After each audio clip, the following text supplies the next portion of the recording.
นี้นะครับก็มาที่หัวข้อนะครับ How Design and Creativity Underpin Experience Business นะครับ Please welcome Mr. Albert Go, Solution Consultant from Adobe Southeast Asia.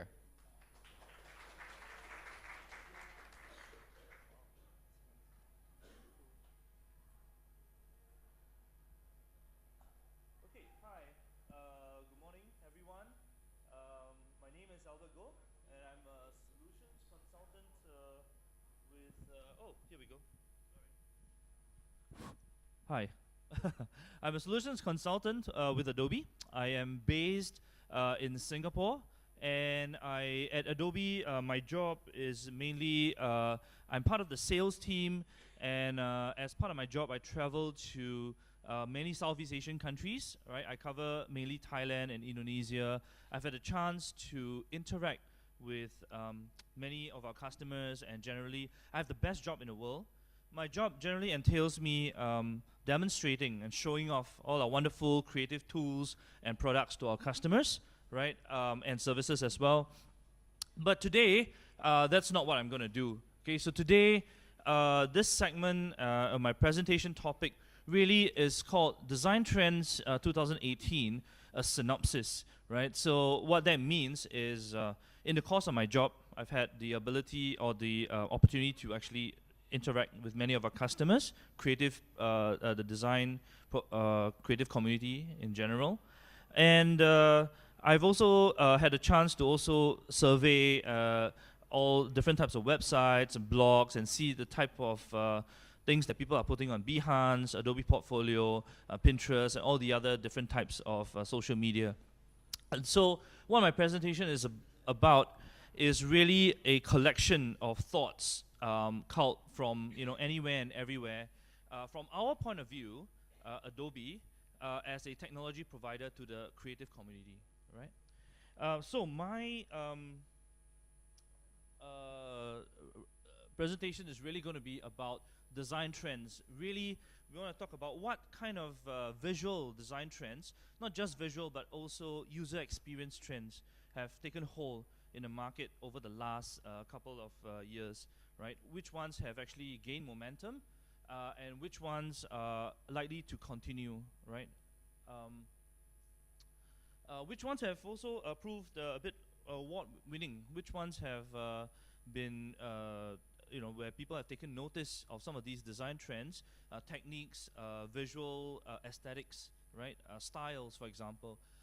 Which ones have gained awards on sites like Pinterest, for example, awards. AWWARDS, right? That's a very, very popular site for mobile apps as well as websites. And also, what visual design concepts might continue to be actually impactful in the market? What sort of styles do we see over the last couple of years and are likely to continue on? And of course, user experience principles that have somehow taken a foothold in the UX market. Now, the UX community is something that's fairly new. I know that it was only really since a couple of years ago it has taken off in more developed countries like the US and in Europe, and only in recent years it's really become a thing in Singapore, right, and Malaysia, for example. And I know that some products of Adobe, like Adobe XD, it's really begun to garner quite a bit of interest from our customer base, right? They are always asking for it, and I get to demo it a lot. So user experience. All right, so let's begin. All right, so what is the first thing that I want to talk about today? Really is about content-focused experiences. Content-focused experiences, I think, is a focus and a drive or a direction that the market has started to go towards in the last couple of years. I think partly contributed to by Adobe as well. Adobe has this thing about making your business an experience business, right? And these days it's all about customer engagement. We have, over the last couple of years, our Creative Cloud and Document Cloud solutions have been quite prevalent and dominant in the market. But maybe, what many of you probably will know by now is that over the last couple of years, we launched this thing called the Marketing Cloud, or now what is called the Experience Cloud, right? And it's all towards, altogether, it's all taken towards trying to give a better engagement model with the customer, all right? Now, my talk is not about that, but this part, what I'm really referring to is the way in which visual content or user experience content drives in towards creating that engaging and positive experience with the customer. And I think there are three main things involved in creating content-focused experiences. First of all, the visual design, right? I think the trend that I've seen, right, so far, or that based on the blogs and all the different posts that I've kind of surveyed, there seems to be a trend towards distinct visual hierarchy, right? Distinct visual hierarchy means is the understanding that you know what is important on the page and what is not important, and being able to engage the viewer's eye and direct the attention to the right content at the right time for the right amount of time. Okay.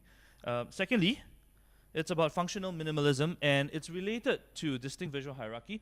Functional minimalism is basically, I think the minimalist trend is something that has kind of been around in the market for a while. I think Thailand itself is probably a leader in this, in trying to deliver this trend, particularly in the interior architecture field, right?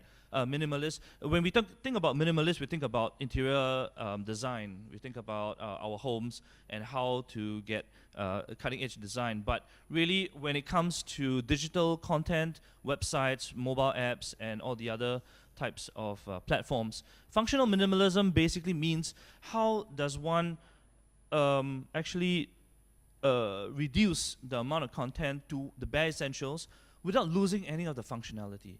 And I think it's a mix of both UI, user interface design, as well as user experience design. Thirdly, white space, the use of white space, and the ability to let content breathe, right?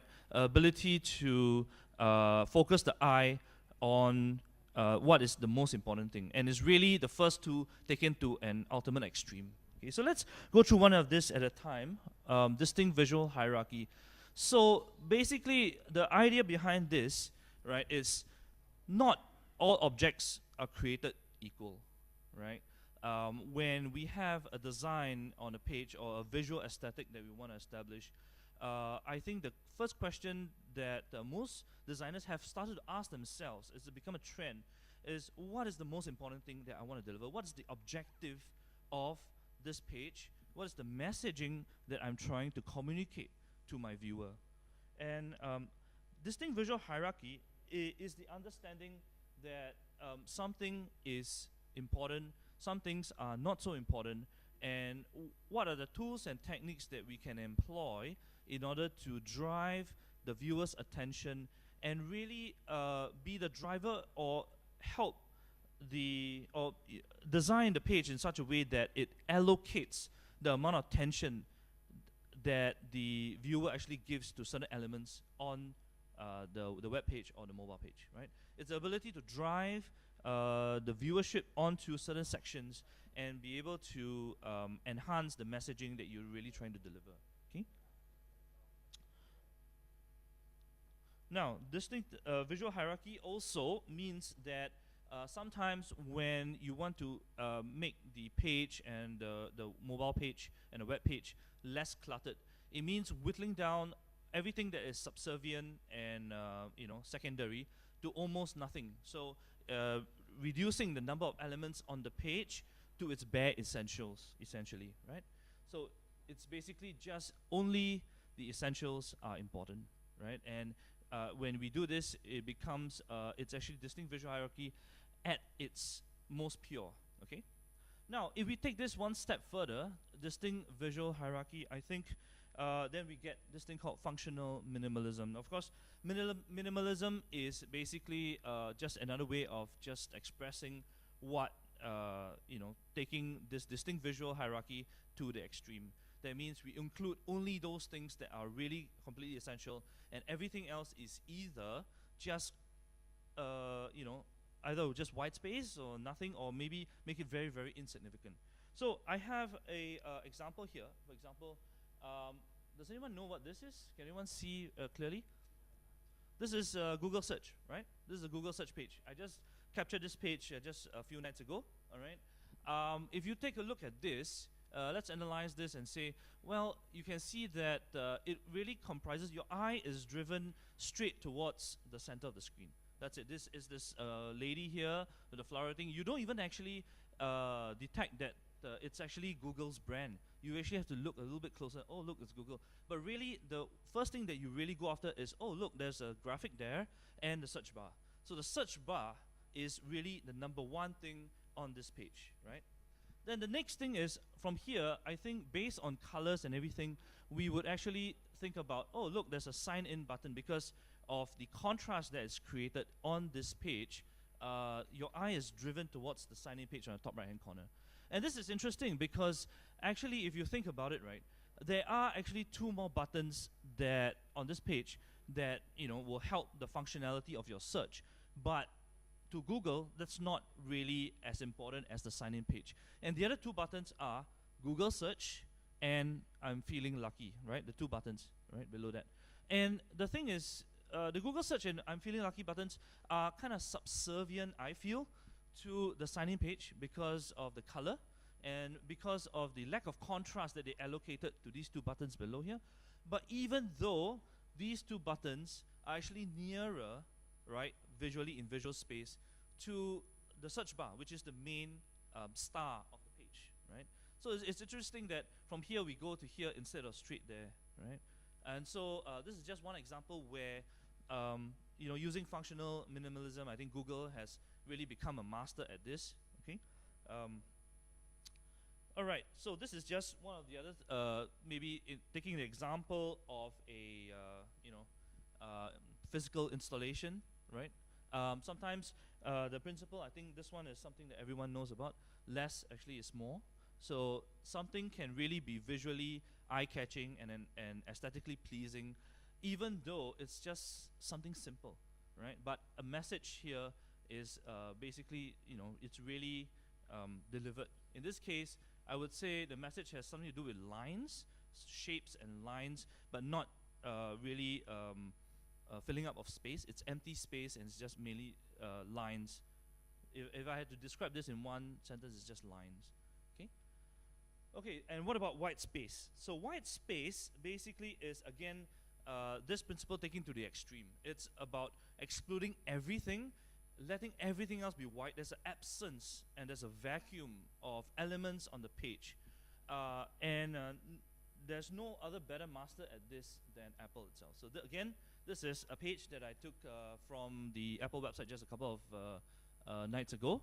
And if we take a look at this, right, of course, first thing first, because of the size, because of the amount of white space, and also because of the lack of words, there's really only, how many words are there? 6 words, right? There's iPhone X and say hello to the future, and that's it. There's no other words.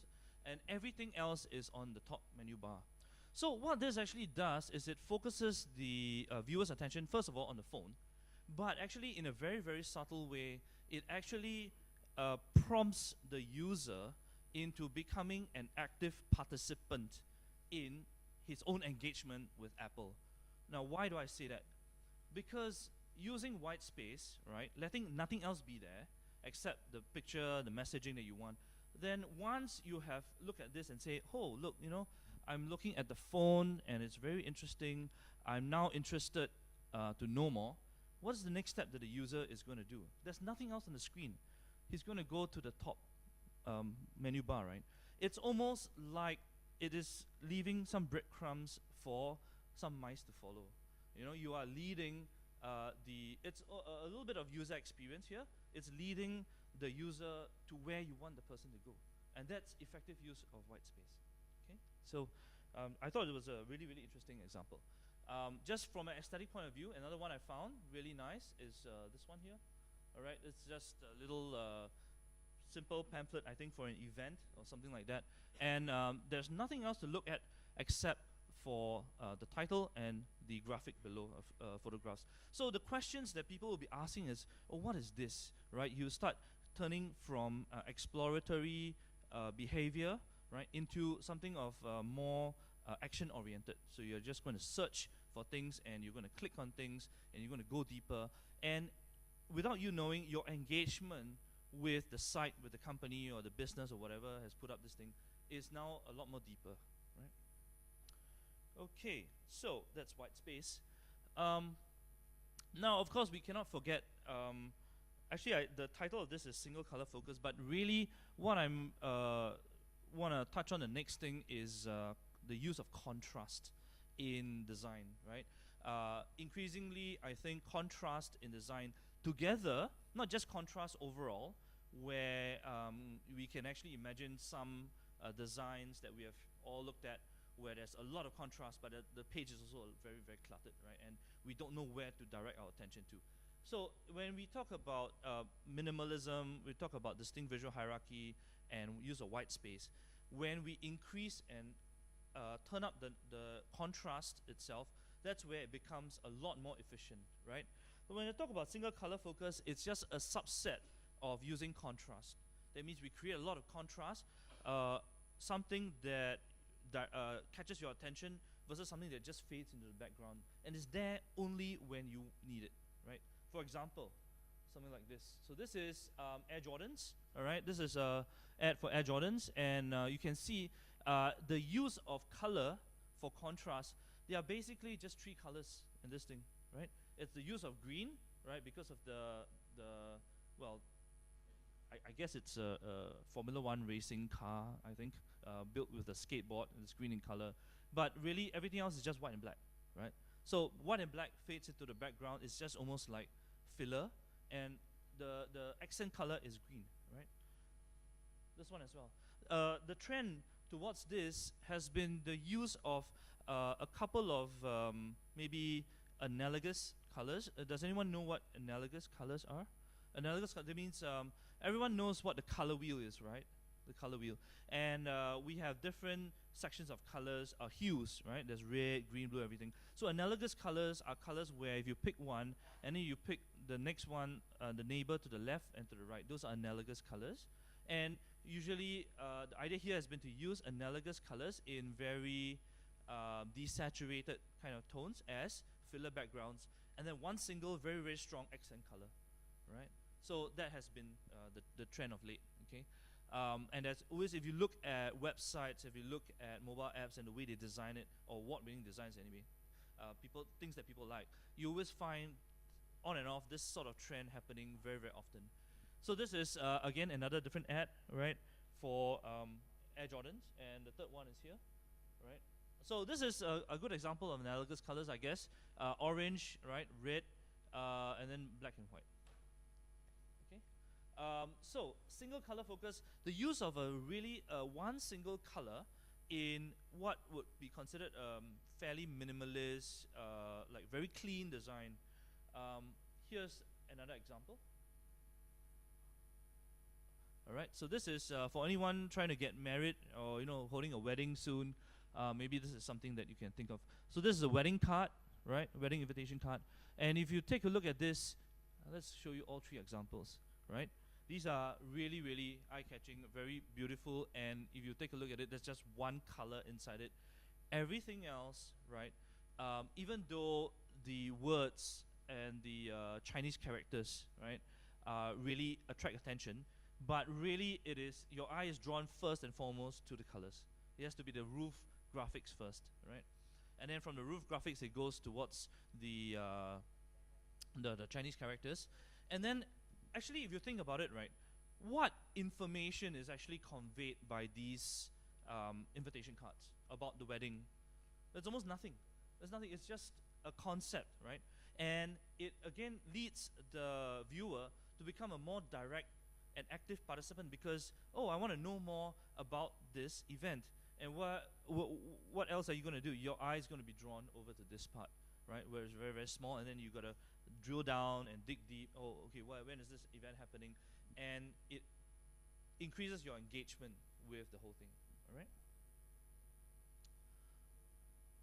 Okay, of course, the other way to increase contrast is dramatic topography, something like this, all right, where the bolder something is, the more what do you call, if you use something like serif kind of fonts versus sans serif, something that is bold versus something that is thin, a white kind of font, heavy with a lot of impact versus something that is thin and really is sleek, okay? As well, something that's normal versus something that's italics. So these are ways in which you can use typography to create contrast, right? And have everything else just fade into the background. So you can heighten the contrast by giving it stronger color as well, right? In this case, it's just black. Okay, so moving on from visual experience to user experience, the next thing, of course, is time-saving design, right? So time-saving design, basically what do I mean by time-saving design? It's, this one is mainly directed at websites, mobile apps, and so on and so forth. But time-saving design, right, basically has a couple of elements. First of all, of course, it's clear navigation, right? There's a strong trend towards clear navigation. UX community has really exploded, right? There's been a lot more emphasis these days on user experience. And actually, in Singapore, the user experience as a role in companies have now begun to transcend and become transformed into customer experience, a customer experience role. So it's not just user experience, but customer experience as well. So clear navigation, being able to take the shortest path from someone, being able to transform your customer and your viewer from someone who's an explorer to someone who's a learner to someone who actually takes action and converting that person to an actual customer, right? From an opportunity to a customer, from explorer to action. Okay. Second one, of course, context-specific information and features, so that when you give information, it's only the bare minimum information that is, bare information that is needed, right? Only that which is most essential is given and nothing else. It is the, I guess you can call this the user experience version of distinct visual hierarchy, I guess. Something like that, right? That means only the essentials and nothing else. So don't give more information. It's just like on the space, don't show anything else other than what is completely necessary. But in this case, we are talking about information and features. And did I step on something? Okay. All right. And then, of course, guidance, right? Being able to, incorporating guidance in user experience design is something that Adobe has been very, very good at. So just to plug some of the software, I mean, in recent years, everybody is familiar with Adobe Photoshop, right? So Adobe Photoshop, if you have the latest version, if you've downloaded it and you're a subscriber, you will realize that whenever you actually hover on some of the icons in the software, immediately a GIF pops up and you are actually able to see a quick 5-second, GIF of whatever is supposed to happen, how you're supposed to use the tool, and that's guidance. Okay.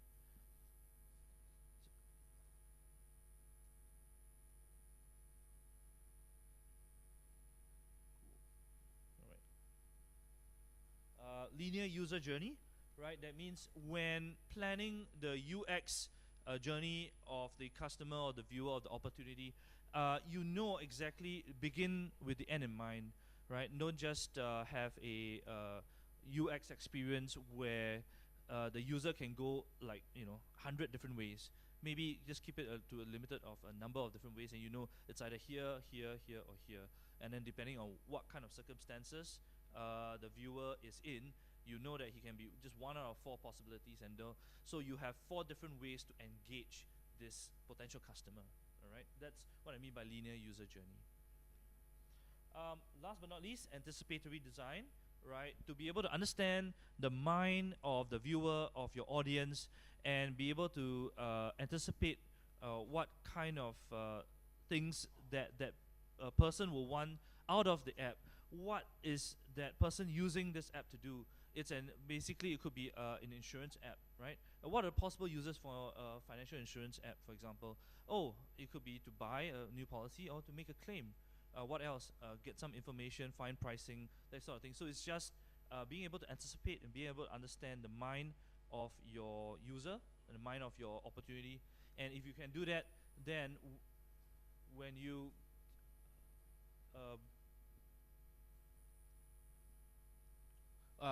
when you engage the person with all these 5 principles, which will come on screen in a minute, then I think the user, right, saves time.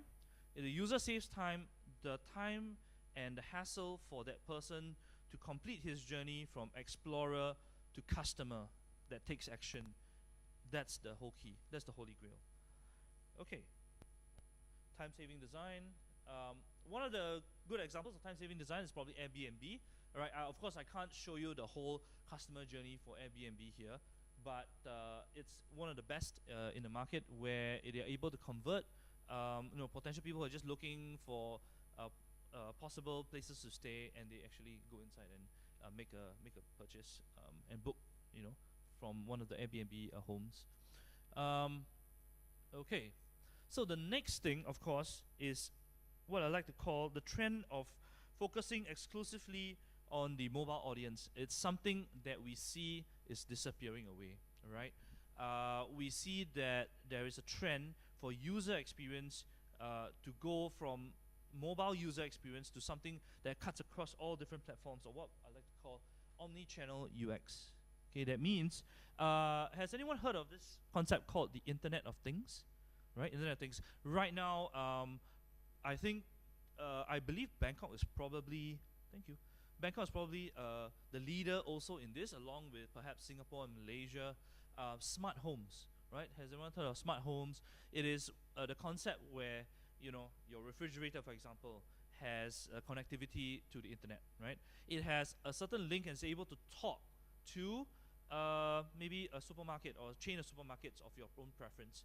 And when, say, there are items in your grocery list in the fridge that are running low, it will prompt you to say, hey, you need to update, or you need to replenish your stock. Would you like to do so? You go to the refrigerator and say, yes, please replenish my stock. And the next day, what happens? The supermarket just sends over the goods, or maybe in that very afternoon. And that, right, is a smart home. You can also use like smart home where, for example, well, it may not be the case now, but I understand that in the middle of the year, Bangkok can be pretty warm, very humid, very hot, and everyone has air conditioning units. So if you're out on the road, you're at work, on a customer meeting, and you're on your way back home, say half an hour before you reach home, you are able to engage with your smart home and say, hey, turn on the aircon, so by the time you get home, you're cool, you're nice, you're comfortable, right? That's only, you'll probably be using it, use a mobile phone or some mobile device to do that. But basically, that is Omni-Channel Ux, right? And it's about being able to integrate, right, experiences beyond just the mobile device. It's on every single thing. It could be dealing with physical devices. It could be dealing with even services. It could be anything, even on a storefront. One of the latest things has been the ability of technology to be able to detect people in actual physical spaces and detect traffic, right, in places like malls, in shops itself, at exhibitions. So you don't know if every one of you is actually being tracked. I don't know. You can ask the organizers. So they may be employing this kind of. It's after all a creative tech conference, right? So who knows? Okay. So Omni-Channel Ux. Basically, you can have, for example, something, a user experience that starts on Amazon Echo, ends on a mobile app, right? It's like, okay, so you request a ride from your account using Amazon Echo, and it ends on your mobile app, and then you say yes, confirm, and you get an Uber ride straight away. So this is just one example of the omni-channel user experience. We see that coming into play. It's becoming more and more important, and I think in maybe 1-2 years' time, I think you will see significant changes in this area. And last but not least, of course, humanizing digital experience. When we talk about humanizing digital experience, we basically want to be able to convey emotions into the user experience. When we say emotions, I don't really mean emotions like, wow, like the kind of stuff that you see on Taiwanese drama, not that kind of experience, but feelings of security, feelings of linearity, feelings of being able to know that you are safe, right, and secure. Okay, so especially in things like payments, you got to convey that information and that emotional nuance through user experience to the users, right? It's a very, very subtle thing, but it's something that I think user experience designers are thinking a lot more about these days. And also, if you go one step further, you can actually go and actually delight customers, right? Of course, we all know what this is. This is an emoji, right? And this is something that Apple introduced just a couple of months ago. And it's just another way of being able to convey emotions using technology and communicate your feelings and moods, in this case, to other people that you are communicating with, right? So you can record yourself and actually customize the actual nuance itself. Okay, so these are just a couple of pointers that I thought I would just touch on. And I have another section, right, of where we see visual trends going relating to stock images. Okay, so let me just give a shout out to Adobe Stock, which is a service that Adobe has. They're providing stock images. But I'm not going to go into a hard sales pitch about that. Just basically to say, as providers of this service, as providers of this product, right, what do we see the trend of what people are searching for? What are the trends, or what are people searching for? How do they reflect the kind of themes and trends and the thinking that's going on behind the designers' minds, and also the community at large that they are trying to address? Okay, so the designers are trying to convey and address a certain the consumers of these visual designs, and whatever they put out there and whatever they search for is a reflection of where they think the audience is going to be in terms of mindset. So one of the first themes that we talk about is silence and solitude. Really, this is just a reflection of the kind of busy world that we all live in now, and the need for our minds on and off to take a break, right? And I mean, how many times have all of us gone to a website and it's been one of something like this? You know, you get this kind of silence and solitude kind of pictures, and you're like, oh, it's a welcome relief, and suddenly I feel more drawn to the site because it relaxes me, and I'm able to serve with a little bit more, you know, I don't know, feeling or something like that. All right, and it's very hard to describe. Second one is called the fluid self. This one, of course, is keeping up with the times. Right now, we have gender equality. I understand that Facebook has got, I don't know, 7 different types of definitions, right? 7 different types of statuses or something that you can call.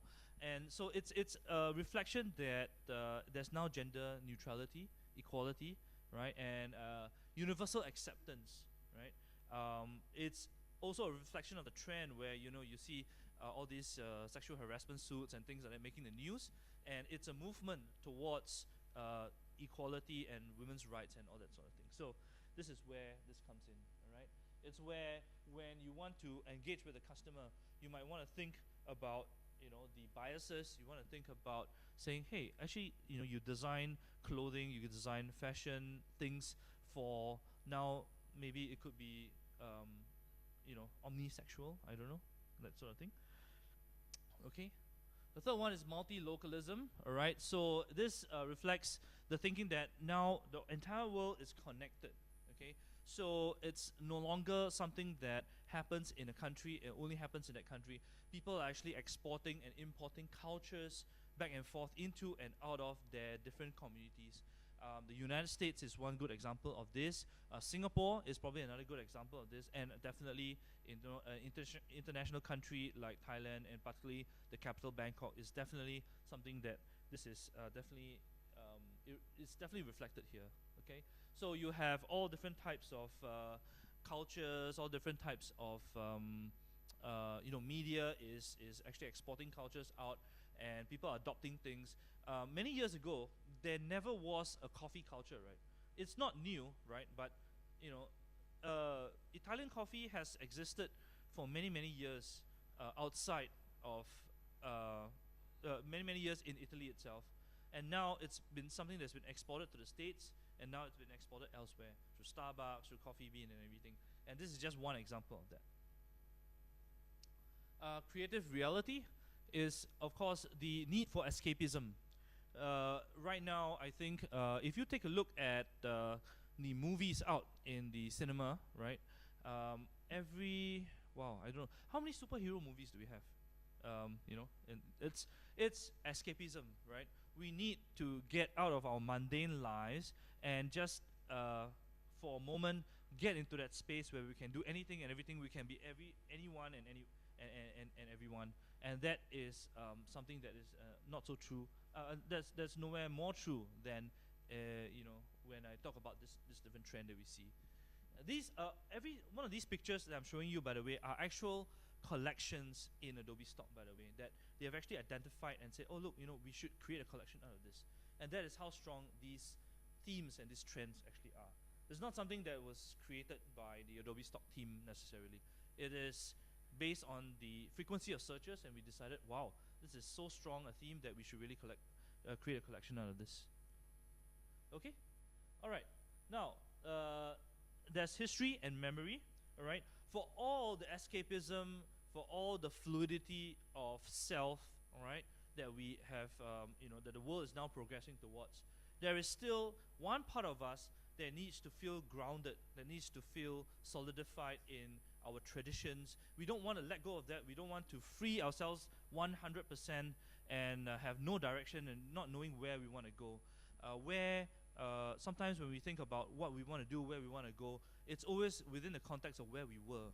And so there's also been a huge trend of searching for a lot of history and memory, things that have been grounded in tradition, and something that you know, it's something that things that are not necessarily new but old necessarily.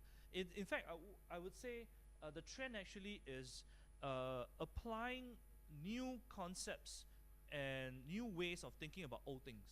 I would say something like that. Okay. And last but not least, of course, touch and tactile. Okay, it's the understanding in recent modern day that it is now more acceptable to be a lot more open with one's emotions, with expressiveness, with being able to just say, look, I be a lot more honest with myself, and being able to express that and connect with other human beings, right? And this is basically what this theme actually reflects. Okay, so these are the 6 themes that I thought I should share with everyone, that we think in the coming year it's going to be a thing, that it is or it's already a thing, and it's going to continue with this momentum. These are the themes that we think are going to continue in terms of when you go to a mobile app, when you look at stock images that a website has put out, it's very possible, very likely that you will see visual elements and visual designs based on these concepts and themes. Okay, and with that, I think I've come to the end of my presentation, and I'll hand it back over to the MC. Thank you. Thank you.